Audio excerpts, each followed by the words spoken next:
Alright guys, how you doing? It's Rabea, I hope you're all well. So this is a quick message from me just to say, on behalf of Toska, a massive thank you to everybody that's picked up one of these. This is the Ode to the Author vinyl that we made. It's limited edition and the response has been amazing. Just so you can see this for the second time, because it looks really nice, is the actual vinyl. Check that out. So yeah, this is a quick, heartfelt thank you from me, Ben and Dave of Toska, just for saying thank you to all those that pre-ordered and bought the Ode to the Author vinyl. And as a thank you, what we did for the pre-order was we recorded, whilst we were at the studio recording the new album at Middle Farm, we did a running commentary of the songs. So we talked about how they were written, the approach, the meaning behind different things, all sorts of stuff like that. So as a thank you, we wanted to give you this so you can watch it if you want to. But yeah, if you're into this kind of thing and you want to know what some of the songs are about, some of the approaches, then you can watch the rest of this video. But yeah, basically it's a huge thanks to say. Nice one for getting the record. If you want to get one of these records, there's still some left. I'll put a link to the description box below. But in any case, I hope you enjoy this commentary of Toska, Ode to the Author. Alright guys, how you all doing? Hello. Dave. We are Toska, and we just wanted to say a huge thank you for ordering our vinyl. Yes, thank you. Of Ode to the Author. Yeah, we hope you enjoy it. It's been a long and fun couple of years that we've had out of Ode to the Author. And as you can probably tell from the setting we're in right now, we are in the studio at Middle Farm working on the album. But we've had a lot of requests and comments, people asking us what were we thinking when we wrote it, or what do the songs mean to us. So we thought it'd be cool to do basically a talk through of Ode to the Author and the tracks, and kind of let you know how we think about it and what we think about the songs. Czech Teeth. It's by nature of its name quite a jarring, horribly uncomfortable kind of song. Yeah, it's kind of like that sort of nails on a blackboard kind of thing. It's supposed to just be a bit jarring and awkward and frantic. Yeah. Personally, I hate that, when someone scrapes a knife on a plate. Well, imagine having teeth made out of chalk and going... Yeah, I know. Like that. Yeah. It'd be horrible. Yeah, I think it has that feeling, doesn't it, the song? It's sort of... Although it's quite straight and aggressive compared to some of the other stuff on the record, it's very it's quite uncomfortable as well. Yeah, it was the first song we wrote as Toska. There was one riff that I had from back in the Cove, came around to the Cove ages ago, and I was trying to come up with some stuff for God knows what, and it was one that I remember, and it was inspired by Stray from the Path, right? The opening riff of Czech Teeth, because I'd been sessioning that album that you got me for my birthday, and then that riff got brought up when we got together in a room. We were like, what should we just jam? And I was like, I have this riff, and then it just turned into... Well, I think it makes a good kind of opener, not only because it's the first track that we wrote as Toska, but it's got more space where it's just sort of grooving and straight in it. So even though the song structure's not necessarily a normal one, it's a good way to ease yourself into the sound that is what we do, I guess. Yeah, because it kind of has that... although we have that weird edge as well, we really go off on one in songs. I think, like you said, Czech Teeth has that.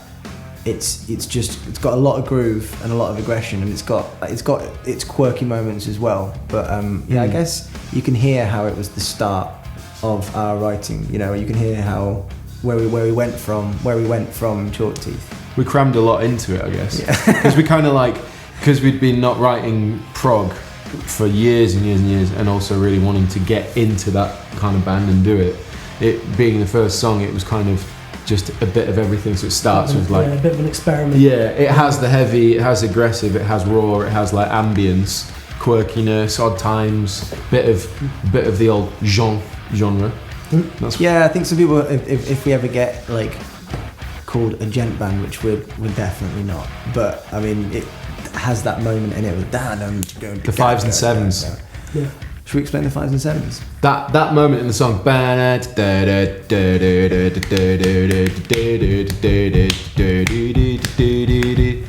It's actually 2 5s and 2 7s. It's 1 2 3 4 5, 1 2 3 4 5. Down, down, bam, bam. That is 1 2 3 4 5, 1 2 3 4 5, and then it's 1 is 1 2 3 4 5 6 7 1 2 3 4 5 6 7 1. But if you do your 5s and 7s, it's like You're gonna clip our talking mic doing that. Drummers always trying to be the loudest. In any case, it's true what Ben just said. Yeah. It wasn't an intentional like, oh, let's write odd time riffs. No, I think that sort of thing happens quite a lot. Like, we don't really use theory to write the songs, but often, particularly when it comes to time signatures and stuff, and sometimes other stuff as well, but we'll break it down as a means of communication between us, or as a means of working out what else might be possible. We'll sort of break down the theory side of it. So that would have been one of those things where it was quicker to break that riff down and explain it as 5s and 7s, so that Ben could just go straight into doing it, than having to learn the pattern by ear and then doing it. So it's interesting, the theory, the way it works its way in, and the way that we use it. Yeah, I guess. I think like to round off Chalk Teeth as a tune, I suppose it's unintentionally been the one that I suppose people that have come to watch us live have kind of been waiting for that song, because it was the first one that came out. We did playthroughs of it. It's the first track on the EP. It seems to be a favourite of people's, and I think for us, we love it because it's our first song that we did as Toska. But it's almost kind of like the one that there was like the doorway into what we were going to do as a band. I would say it's like being Robbie Williams singing Angels at Wembley. What? I was like, where are you even going with that? Because the clapping. Man. Sorry. Because Robbie Williams, I'm saying Toska's like Robbie Williams. When you look at it like that, he's got Angels. He's played it loads of times. Everyone loves it. But he's played Angels a few times. I'm just saying, Toska is like Robbie Williams and Chalk Teeth is like Angels.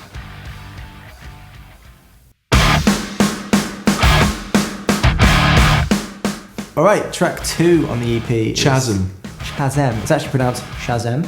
Most people don't know that, but I thought it was part of Chasm Dave.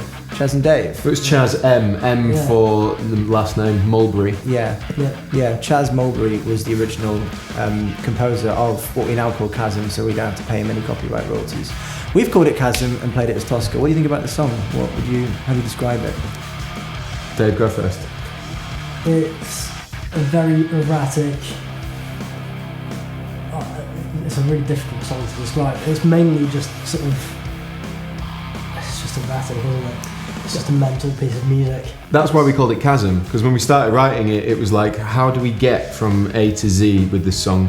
Because it's like deliberate. I think when we set out to write, it was deliberately going to be our prog kind of like, this is as weird as we can get progressively at the time. And heavy. I remember when we wrote it, it was like. Really, it has to be heavy, like.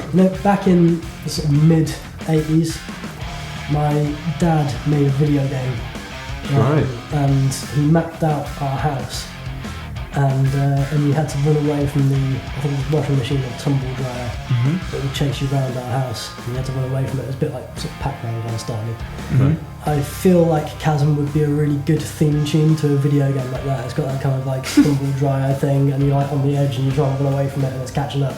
I love it. So that's what I think of Chasm.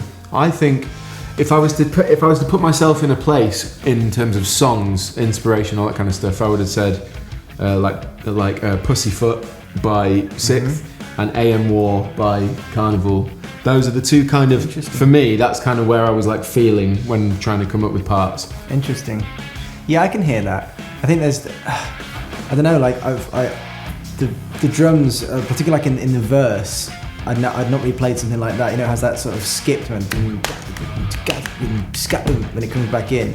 I remember when that first playing it, I had to come up with some like, my right hand goes over my left. It was like that 8-bit kind of fuzz sound on my pedal, and I was playing a thing, wasn't I? It was like a video game music type thing. And I was like, Ben, work out what that is, and then just play to it. Yeah, because it has that really weird bar at the end. But that I love that, because when we're playing it live, hey Studio Moth, it's been a good friend of ours these last few days. When we play it live, and sometimes we'll kick into it as like the second song. As in, like in the order on the EP, and you can see when that verse comes in, it's the first really odd moment. With that time signature, you can't actually just nod along to it. It has the skip. Yeah. And you see people. It was really funny. You watch back a video of people watching it, and they're like, Where do I go? Yeah. Yeah. Yeah. I think what else I would probably say about it is that although it kind of might sound like a really crazy weird prog song, actually it's the most formulaic structured song on apart from Infantile on the record, because it starts, you got an intro, you got a verse, then your little chorusy bit and goes back to a verse, then the chorus again but a heavier version, then a chorus, then middle eight, then the song ends with the heavy riffs. Yeah, true. And the middle eight is where it's way longer than 8 bars, but the idea was that that's when we went really prog, didn't we? Yeah. With those kind of slightly jazzy chords and the all that bit's just like prog, which is kind of like the secret level on this video game. Yeah. And that would happen. Fun fact for the Toska initiated about Chasm is that when we wrote that, it was also in the era of the band where we were using sort of spoken word samples as well. Now we decided when we actually did the final version of the EP to keep it all instrumental. There may be some little hidden gems on this album coming up, but when we played it live, we triggered a sample of the presenter in the film Network, and Network's like the whole world's just gone to shit, and he's like giving this rant. Imagine like a news presenter just losing his mind on live national TV. And if you get a chance like to go on YouTube Network speech and listen to it, you'll see what I mean. It perfectly fit, didn't it? It did. Like the timing was perfect, and the vibe when you think about Chasm. I always saw Chasm imagery wise as like kind of like what you said. It's sort of everything crashing and tumbling down and just chaos, and you're trying to like escape. And it's sort of like it's like a really weaving, meandering song through all this prog mayhem. But when you put that quote in the middle, it does kind of change. It gives it kind of context, and it makes it feel like it's sort of a lot of pent up frustration as well. Yeah, and it features probably our most intentionally heavy section of any song at the end.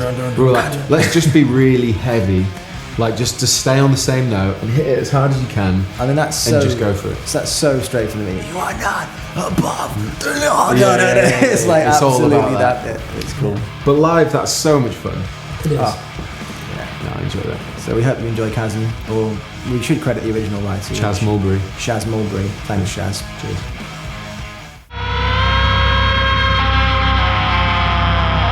So if you're listening through to the EP, you'll get to track 3, which is called Phoneme. And there's a reason we chose that word. We're looking for like something that could describe the vibe of the record. Davidoff? Well, put simply, we wanted to make it so that the record kind of flowed and made one kind of thing, a bit like you do with a traditional album, even though it was an EP. It's kind of like a mini album, and so we started creating these kind of like little segues between the tracks, which kind of happened because we tracked the drums and then we tracked the bass, and then rather than pressing stop and moving to the next song, I just kind of like messed around in between the tracks, and then when it came for Beer to kind of layer up, he kind of noticed that I'd done that and then started adding bits to it as well. And it just turned out that because of where the project was, the first segue was the shortest, and obviously the segues would be shorter than the songs anyway. And so we were trying to come up with names for what that kind of transition period would be, and I kind of stumbled across the word phoneme, which is kind of like the smallest unit of sound. So it was kind of the smallest bit of noise on our record. Yeah. And so it just kind of made sense, and that's kind of what that is, I guess. Yeah. It was what I remember hearing was like this. You had your expression pedal of your hog going with some distortion. It kind of created this kind of sound. Yeah. It was kind of like the ocean or something. And I been listening to loads of Thomas Newman like film score and stuff like that, which some of you have quite correctly pointed out that Phoneme does sound a little bit like the American Beauty soundtrack. That was completely unintentional, and I had not even seen or heard the soundtrack. I remember you calling me. You called me and you were like, "Dude, do you mind if I just rip off American Beauty?" And I was like, "Go for it." No, that's exactly what happened.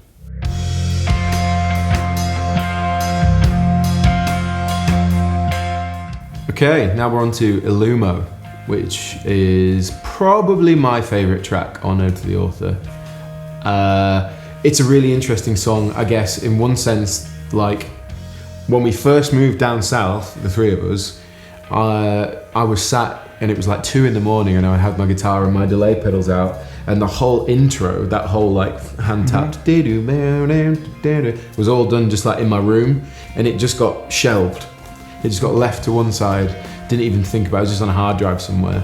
And then we were in an old band called Chasing Jade, and we were in a rehearsal room, and I had the main riff and the and everyone would go in the room went, nah, I'm not really feeling it. I remember. And I was like, oh, what? Yeah. So it just got shelved.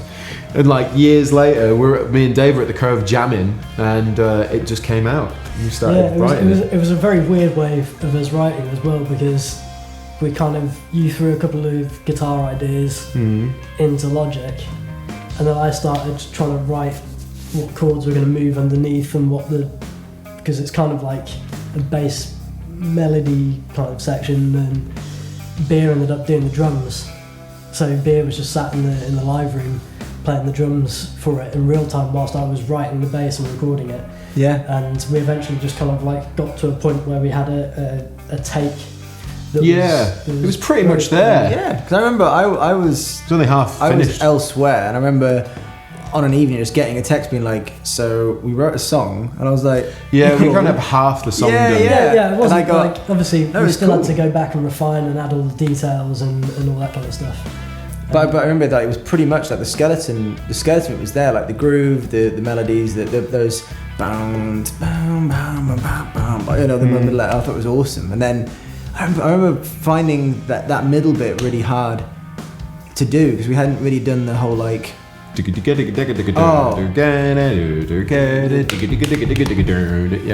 That's I still don't really know what that is. I just play it and I'm like, I know that if I get it feeling right, it'll sound right. Yeah. But it always feels like it's out of time until it comes perfectly back on the one. It's such a hairy moment live. Yeah, it's interesting whenever that kind of writing process happens, because whenever drums get laid down, if Ben's not there, or if bass gets laid down and Dave's not there, it's still like what they would kind of do anyway, because it was that many years together.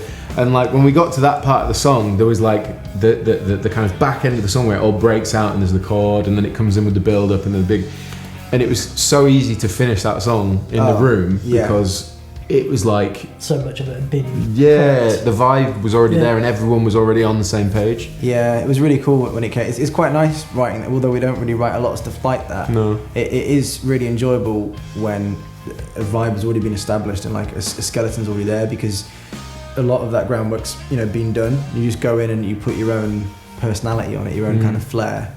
Yeah, I really like Illuma. It's like, I think when we don't get to play it live, say we're doing like feels wrong. Yeah, we're doing a shorter set. So we've got 30 minutes, which for us is like half a song. Yeah. We can't put Illuma in. It's always kind of like, no one gets to see our chills. But it's the like most chill out we have. Yeah, it's cool. I suppose just to end, we should explain the name behind Illuma. What it actually means is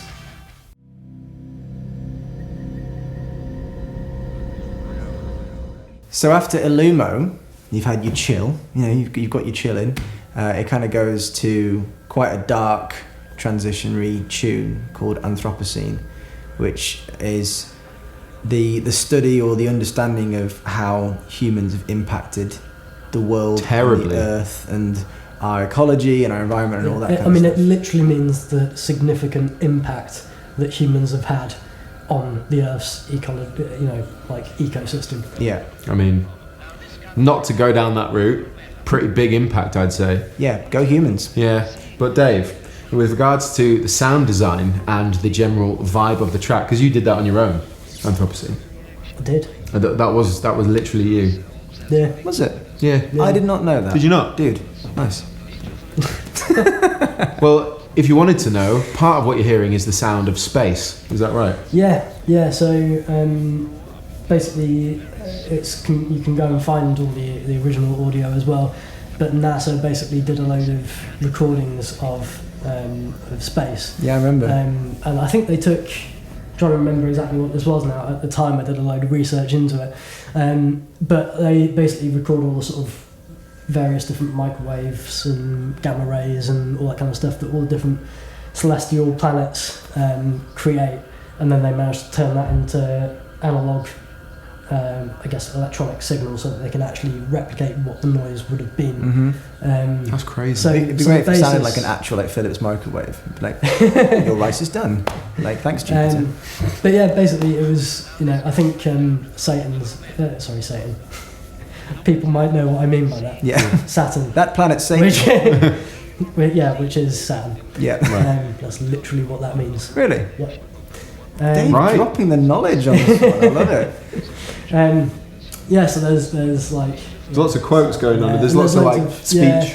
An infantile reaction. Yeah, like a cheeky reference to the name of the next tune. Yeah. So I just trawled through a load of different old movies and things like that, and just cut up bits of audio and messed around with stuff and just kind of created something really.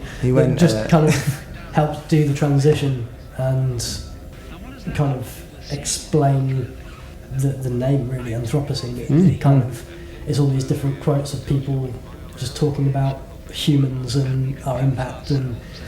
It's deep, man. I like it. Dave went Deep Zone Dave for a few days. I think it does ring a bell now. I remember speaking to Dave's girlfriend. I was like, is Dave alright? She's like, yeah, he's editing the sound of space and hasn't left his room for 4 days. Dave in the deep. Yeah. He's like, I love the way at the end of Anthropocene it sort of has that reverse. Like you turned the TV off. Yeah, exactly. It's like, that was the idea.